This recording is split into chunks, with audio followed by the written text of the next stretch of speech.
Aqui com o técnico Marcelan, técnico do time do Guarani. Mas como é que você encontra esse time do Leão do Mercado num jogo que é extremamente decisivo, tanto para a classificação, como também é um clássico, né? E clássico sempre tem um fator especial para quem trabalha nele.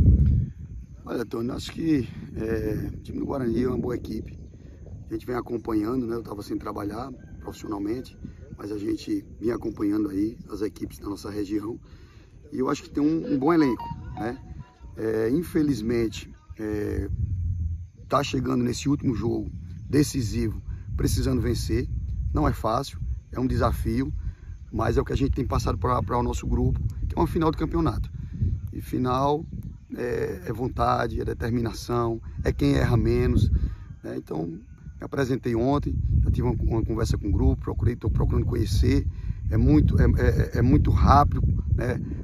Essa minha apresentação, pouco tempo para a hora do jogo, mas já estava sendo feito um trabalho, a comissão técnica também que estava permaneceu, o Flávio, os professores estão me dando esse suporte, e eu tô com expectativa muito boa, por ter um bom elenco e por se tratar de um clássico, né? Então acho que a gente tentando motivar os nossos atletas, eu acredito que vai ser um grande jogo. O Icasa também tem uma grande equipe, tem um grande treinador, mas eu acredito que quem for para o estádio amanhã vai ver um grande jogo de futebol. E se Deus quiser, a gente vai se empenhar ao máximo para que a gente possa conseguir essa nossa passagem para a próxima fase. O time vem de derrota e aí geralmente quando se entra um novo treinador, a torcida já fica na expectativa. Muda o time, não muda? O que é que você pensa para esse clássico?